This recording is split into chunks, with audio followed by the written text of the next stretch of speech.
आपणंकु PM आवास पाई टंका मिलिछि कि नाही। टंका पाई आपणंको एमिति करिपारिबे आवेदन।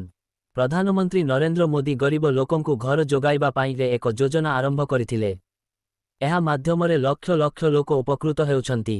एही योजना सफलतार सहित परिचालित हेउछि। जेउमाने आर्थिक दृष्टिरु दुर्बल सेमाने एही योजनारे उपकृत हेबे। स्थायी घर निर्माण पाई सरकार पांठी जोगाउछंती।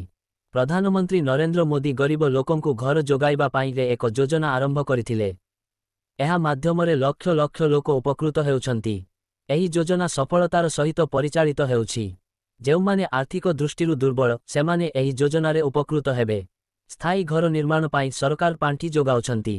साधारणतः पीएम आवास योजनार टंका 3 बिना 4 मास भितरे हिताधिकारींको खाताकू आसीथाए। जदि सबु डॉक्यूमेंट सठिक थाए तेबे आपण प्रथम किस्ती आवेदन करिबार 3 मास भितरे पाई पारिबे। एही योजनार लाभ पाइबाकू हेले जणे दारिद्र्य सीमारेखा तळे रहिबा उचित। एथिपाई आपणंकु ऑनलाइन आवेदन करिबाकू पड़िबो। आपणंकु एहा संबंधीय योग्यता और प्रयोगरे व्यवहृत डॉक्यूमेंट गुड़िक जानिबाकू पड़िबो।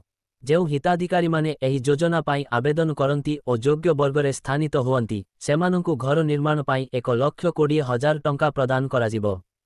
एमाने सीधासळख बैंक अकाउंट को आसीबे। एही राशि एकाथरके आसीबो नाही। एही राशि विभिन्न किस्ती माध्यमरे प्रदान कराजिबो। आपण प्रथम किस्तीरे 25,000 टंका पाइबे। अवशिष्ट राशि विभिन्न किस्तीरे ग्रहण कराजिबो।